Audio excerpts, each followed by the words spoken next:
Hello and welcome दोस्तों to my video. और इस वीडियो में मैं आपसे बात करूंगा कुछ टेक्नोलॉजी की दुनिया से रिलेटेड कुछ खास इन्वेंशंस के बारे में। लेकिन आप सोच रहे होंगे कि इन्वेंशंस तो आपको पता होंगे, आपने बहुत सारे सुने भी होंगे, लेकिन मैं मोस्टली उन इन्वेंशंस की बात करूंगा जिनको किसी वुमेन यानी कि किसी लेडी ने इन्वेंट किया है। तो क्योंकि आज का दिन है मदर्स डे, और ये वीडियो मैं स्पेशली आप लोगों की मदर्स और मेरी मदर के लिए डेडिकेट करता हूँ। तो इस मदर्स डे को और इन्जॉयफुल बनाने के लिए और यादगार बनाने के लिए मैं आपके लिए लेके आया हूँ ये एक ख़ास वीडियो, जिसमें मैं आपसे बात करूँगा कि आखिरकार वुमेन द्वारा किए गए इन्वेंशंस कौन कौन से थे, जिनको हम बेसिक हमारी लाइफ में भी काफ़ी यूज़ करते हैं। और कई बार हमको नहीं पता होता कि आखिर इसके पीछे किसने इसको डेवलप किया, किसने इसको इन्वेंट किया, और किस किस तरह से हम इसको अपने लाइफ में यूज़ में ले रहे हैं। तो चलिए इस वीडियो को शुरू करते हैं, और मुझे उम्मीद है कि आपको ये वीडियो पसंद आएगा। और तो सबसे पहले मैं जो नाम लेना चाहूँगा, जिसका नाम निकल के आता है, after all we are Indians, मैं हूँ इंडिया से, तो मैं लूँगा एक इंडियन लेडी का नाम, जिसको हम the rocket women of India के नाम से भी जानते हैं। जी हाँ, मैं बात कर रहा हूँ मिसेस रितु कारिधाल की, जो कि इसरो की साइंटिस्ट हैं। और उनका नाम तब से फेमस हुआ था जब उन्होंने मिशन मार्स ऑर्बिटर को सक्सेसफुल बनाया था। यानी कि जब वो मार्स ऑर्बिटर मिशन यानी कि मंगलयान की यानी कि मॉम की मिशन डेप्यूटी मिशन डायरेक्टर थी, तब उन्होंने उसमें लीड रोल प्ले किया था। और उसके बाद उन्होंने और पॉपुलैरिटी गेन की जब चंद्रयान 2 जैसा मिशन उन्होंने पूरी सफलता के साथ उसमें अपनी निष्ठा निभाई और उसमें अपना लीड रोल निभाया। और इसी वजह से उनका नाम आज हम इतना सुनते हैं। तो उनका जो एजुकेशनल बैकग्राउंड था, मैं आपको उसके बारे में थोड़ा बताना चाहूँगा। एक्चुअली उन्हें क्या है, फिज़िक्स में बहुत इंटरेस्ट था, तो उन्होंने अपना जो बैचलर्स डिग्री किया, बीएससी किया फिज़िक्स में। उसके बाद उन्होंने हायर स्टडीज़ के लिए एमएससी के बाद उन्होंने पीएचडी करना चाहिए फ़िज़िक्स में, लेकिन उनका गेट में भी इंटरेस्ट था, तो उन्होंने गेट के एग्ज़ाम में भी अप्लाई किया, और उनका गेट में भी काफ़ी अच्छे मार्क्स से सिलेक्शन हो गया।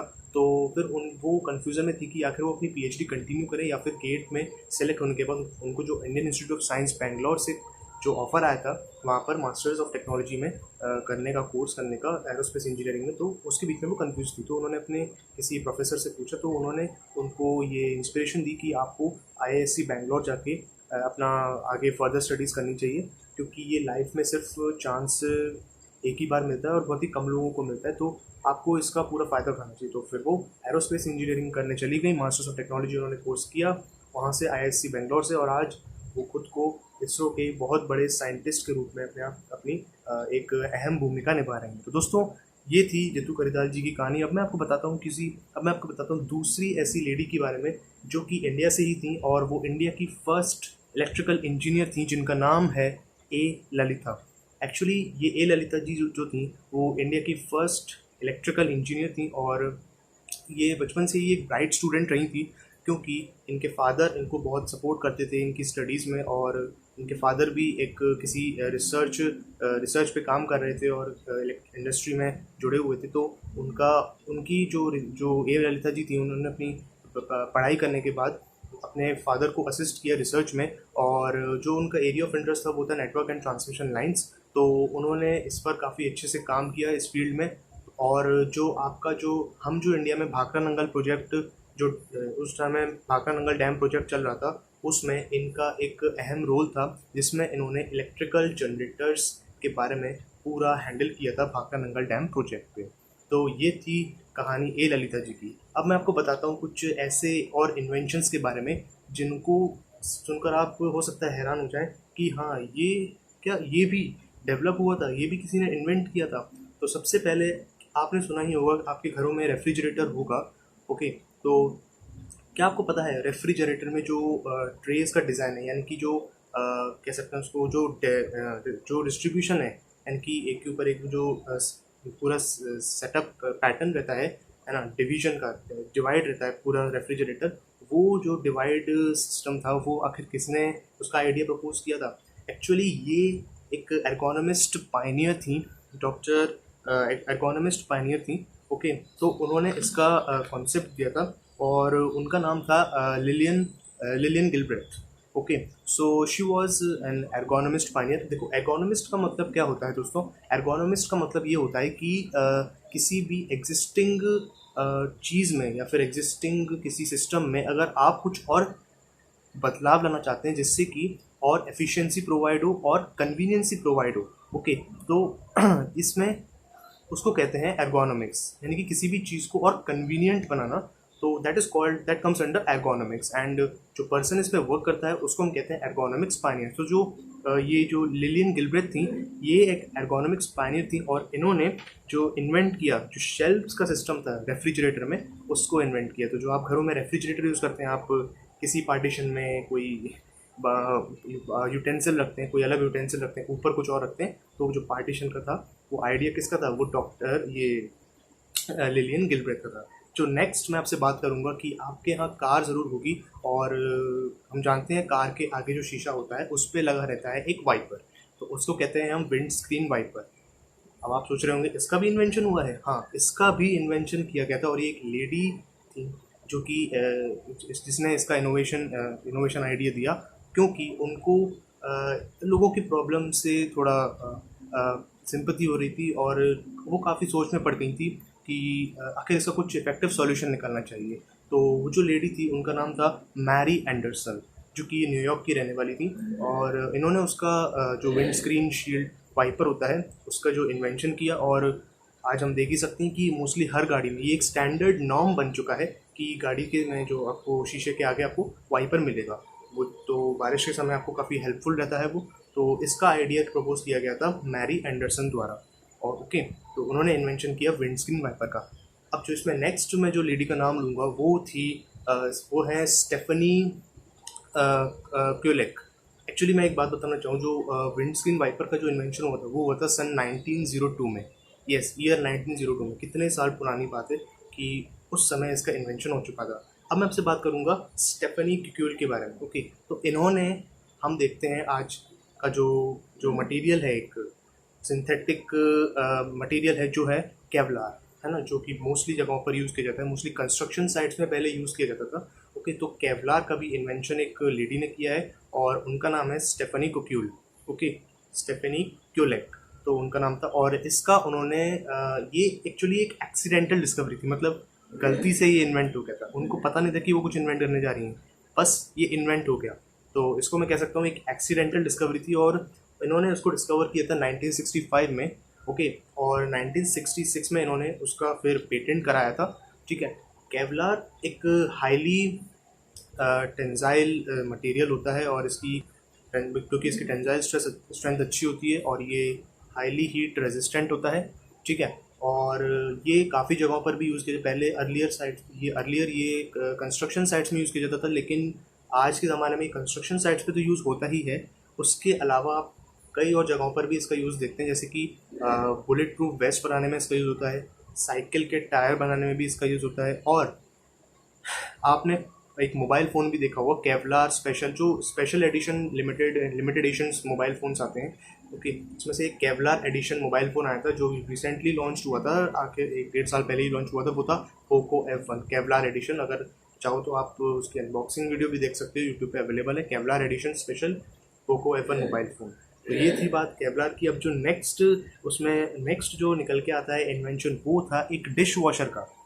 डिश वॉशर आप समझते ही हैं, यूटेंसिल्स यानी कि जो बर्तन होते हैं हमारे घरों में उसको धोने के लिए एक मशीन होती है जिसको कहते हैं डिश वॉशर। ओके, तो डिश वॉशर का भी इन्वेंशन एक लेडी द्वारा ही किया गया था और इन लेडी का नाम था जोसेफिन कोकरेन। उनका नाम था जोसेफिन कोकरेन। और क्योंकि ये बहुत काइंड हार्टेड थी और अपने सर्वेंट्स की प्रॉब्लम्स को और सॉल्व करने के लिए इन्होंने कुछ सोचा, तो उन्होंने डिश वॉशर का इन्वेंशन कर डाला। और हम लोग भी डिश वॉशर को काफ़ी यूज़ में लेते हैं अपने ये डिशेस को वॉश करने के लिए। ओके, तो अब हम चलते हैं थोड़ी कंप्यूटर्स की दुनिया में। तो इसमें सबसे पहला जो नाम निकल के आता है, हो सकता है आपने भी सुना हो क्योंकि ये नाम काफ़ी फेमस है और मोस्टली आप लोग प्रोग्रामिंग करते होंगे, कंप्यूटर प्रोग्रामिंग, तो उससे रिलेटेड ये लेडी हैं और इनका नाम है एडा लवलेस। प्यार से इन्हें लेडी एडा लवलेस भी कहा जाता है और ये वर्ल्ड की फर्स्ट कंप्यूटर प्रोग्रामर थी। Okay, she was the first computer programmer also she was inspired by her mother, ये अपनी मदर से इंस्पायर थी जो कि खुद एक साइंटिस्ट थी, तो उनको भी इनसे इंस्पिरेशन मिली ओके एक कुछ अलग करने की। तो इन्होंने कंप्यूटर प्रोग्रामिंग की दुनिया चूज़ करी और बन गई दुनिया की सबसे पहली कंप्यूटर प्रोग्रामर। और इन्होंने कुछ ऐसे सिंपल मतलब क्या कह सकते हैं इसको, एल्गोरिदम्स जनरेट किए, मैथमेटिकल कैलकुलेशंस को कंप्यूटर द्वारा इजीली सॉल्व करने के लिए। कुछ वो जो कहते हैं ना algorithms, computer works on whole algorithms follows a certain set of procedures so called as algorithms. तो एल्गोरिदम का कॉन्सेप्ट बेसिकली एडा लवलेस ने दिया, जो कि कंप्यूटर को गिवन सेट ऑफ प्रोग्राम्स या फिर गिवन सेट ऑफ इंस्ट्रक्शंस को फॉलो करने के लिए एक आगे बढ़ाता है, ठीक है।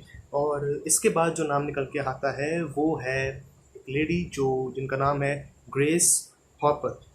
इन्होंने भी एक कंप्यूटर सिस्टम जैसा ही कुछ डिज़ाइन किया था हार्वर्ड यूनिवर्सिटी में, जिसका कंप्यूटर सिस्टम का नाम था मार्क 1। एक्चुअली ये इन्होंने कंपाइलर डेवलप किया था, इन्वेंट किया था। आप समझते होंगे कंपाइलर क्या होता है, मैं आपको बताता हूँ। कंपाइलर एक ऐसा प्रोग्राम होता है जो कि कंप्यूटर को हमारे द्वारा दिया गया हुआ कोड समझने की भाषा प्रदान करता है। यानी कि जैसे कि हम समझते हैं एक दूसरे की भाषा, मैं इंग्लिश में बात कर रहा हूँ या हिंदी में बात कर रहा हूँ तो आप भी वो समझते हैं लैंग्वेज। ऐसे ही हम जो इंस्ट्रक्शंस कंप्यूटर को देना चाहते हैं, उस इंस्ट्रक्शन को उस कंप्यूटर द्वारा अंडरस्टैंडेबल लैंग्वेज में कन्वर्ट करने के लिए जो प्रोग्राम होता है वो होता है कंपाइलर। तो ये जो ग्रेस हॉपर थी, इनका बहुत बड़ा कंट्रीब्यूशन था कंपाइलर को डेवलप करने में, ठीक है। थोड़ा और आगे बढ़ते हैं तो आप सभी फ़ोन इस्तेमाल करते होंगे, कॉल्स भी यूज़ करते होंगे, अपने फ्रेंड को कॉल करते होंगे, कभी कभी कॉल वेटिंग में चली जाती है ना। तो ये जो कॉल वेटिंग में जाती है, आखिर इसको किसने डेवलप किया? जी हाँ दोस्तों, ये भी एक वुमेन थी, वुमेन है जिसने इसको डेवलप किया कॉल वेटिंग को, और उनका नाम है doctor Shirley Ann Jackson. Okay, तो वो क्या है, काफ़ी ये जो इन्होंने डिस्कवर किया था, आई थिंक ये 1970s में डिस्कवर उन्होंने किया था, क्योंकि वो उस टाइम काफ़ी रिसर्च वर्क करती थी। तो उस टाइम इन्होंने कॉल वेटिंग और कॉलर आईडी जैसे कॉन्सेप्ट को डेवलप किया, ठीक है। और आज हम उसका यूज़ काफ़ी उठा ही रहे हैं अपने मोबाइल फ़ोन में। और इस वीडियो में अब आगे बढ़ते हैं और तो जो नेक्स्ट नाम निकल के आता है वो आता है मैरी वैन ब्रिटन ब्राउन का। जी हाँ, मैरी वैन ब्रिटन ब्राउन, हो सकता है आपने नाम इनका पहली बार सुना हो। तो इन्होंने डेवलप किया है होम सिक्योरिटी सिस्टम। तो जैसे आप अपने घरों में या तो सीसीटीवी कैमराज लगाते हैं या फिर होम सिक्योरिटी करने के लिए कुछ अलग सिस्टम्स होते हैं। जो आजकल जो टेक्नोलॉजी है वो तो काफ़ी मॉडर्न टेक्नोलॉजी है, लेकिन जो पहले मैं बात कर रहा हूँ 1960s की, जब ये मिसेस ब्राउन थी, इन्होंने होम सिक्योरिटी सिस्टम डेवलप किया। अब इन्होंने ऐसा क्यों किया, मैं आपको बताता हूँ। एक्चुअली उस टाइम वो जब उनके हस्बैंड बाहर काम पे जाते थे, उस टाइम 1960s में एक्चुअली क्या होता था, क्राइम रेट बहुत ज़्यादा हुआ करता था। I don't remember the country in which she lives, but उस समय 1960s में क्राइम रेट बहुत ज़्यादा हुआ करता था। और ये अपने आप को घर में काफ़ी टाइम ये घर में अकेली रहती थी, तो इन्होंने अपने हस्बैंड के साथ मिलकर होम सिक्योरिटी सिस्टम डेवलप किया, जिससे ये अपने घर की सेफ्टी और बढ़ा सकें और अपने आप को सेफ फील कर सकें, ठीक है। तो ये थी मिसेस ब्राउन की बात। ओके, तो last but not the least मैं आपको बताना चाहूँगा सबसे फेमस फिजिसिस्ट या फिर आप कह सकते हैं केमिस्ट, मैडम मैरी क्यूरी। जी हाँ, आपने मैडम मैरी क्यूरी का नाम मोस्टली फिज़िक्स में आपने पढ़ा ही होगा। ओके, जिन्होंने लॉ ऑफ रेडियो एक्टिविटी यानी कि थ्योरी ऑफ रेडियो एक्टिविटी थी, और उन्होंने ये जो नाम रेडियो एक्टिविटी था उन्होंने खुद ही दिया था ईयर 1898 में शायद। Okay, I don't remember the exact year, 1898 में ही दिया था। 1898 में उन्होंने रेडियो एक्टिविटी दिया, और उन्होंने डिस्कवरी की दो रेडियो एक्टिव एलिमेंट्स की, जो कि आज हम पीरियोडिक टेबल में पढ़ते हैं, और जो वर्ल्ड फेमस आइसोटोप्स हैं, जो है रेडियम और पोलोनियम के आइसोटोप्स हमको देखने को मिलते हैं, ठीक है। तो ये जो एलिमेंट्स हैं जो काफ़ी खतरनाक और रेडियो एक्टिव एलिमेंट्स की उन्होंने डिस्कवरी की, जो थे रेडियो एक्टिव एलिमेंट्स थे, ओके, रेडियम एंड पोलोनियम। तो मैडम क्यूरी को आई थिंक 2 नोबेल प्राइज़ मिले थे, एक शायद फिज़िक्स में एक फिज़िक्स में मिला था उनको और एक मिला था केमिस्ट्री में, इसमें मैं श्योर नहीं हूँ। ओके, तो ये थी कुछ इंटरेस्टिंग, ये लास्ट नहीं था। ऐसे तो और भी बहुत सारे वुमेन हैं, लेडीज़ हैं, जिनके बारे में मैं आपको बताना चाहूँगा और बता सकता हूँ, लेकिन ये वीडियो काफ़ी लंबा हो जाएगा, इसलिए मैं इस वीडियो को अब बस यहीं पर ये लिस्ट ख़त्म होती है। तो मैं आपसे इस वीडियो की एंडिंग कुछ इस प्रकार करना चाहूँगा। तो बस इतना ही था इस वीडियो में, और आपका देखने के लिए बहुत बहुत शुक्रिया। तो आपके लिए कुछ लाइन से, क्योंकि ये जो वीडियो है ये स्पेशली मदर्स के लिए डेडिकेटेड है और आज मदर्स डे है, तो कुछ इस वीडियो की एंडिंग मैं इस प्रकार से करूँगा। कुछ लाइंस मैं बोलना चाहूँगा अपनी आपकी आपकी मदद के लिए, मेरी मदद के लिए, हम सबकी मदर्स के लिए, कि माँ की दुआ ज़िंदगी बना दी, माँ की दुआ ज़िंदगी बना देगी, खुद रो लेगी लेकिन तुम्हें हंसा देगी। माँ की दुआ ज़िंदगी बना देगी, खुद रो लेगी लेकिन तुम्हें हंसा देगी। कभी भूल कर मत रुलाना इस माँ को तुम, कभी भूल कर मत रुलाना इस माँ को तुम।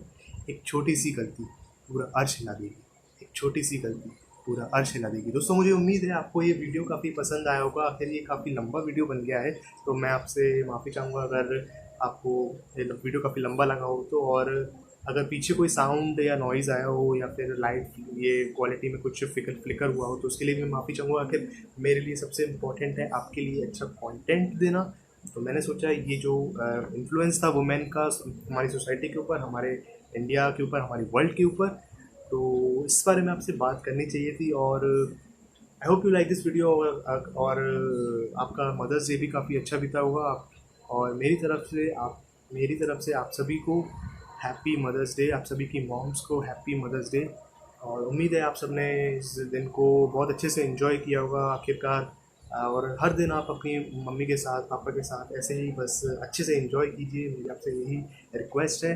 आप उन्हें खुश रखिए, खुद खुश रहिए, और बस ऐसे ही टेक्नोलॉजी की दुनिया में बस अपना थोड़ा अपडेट रहिए। और मैं आपसे मिलता हूँ ऐसे ही किसी अगले वीडियो में। तब तक के लिए बहुत बहुत थैंक यू दोस्तों।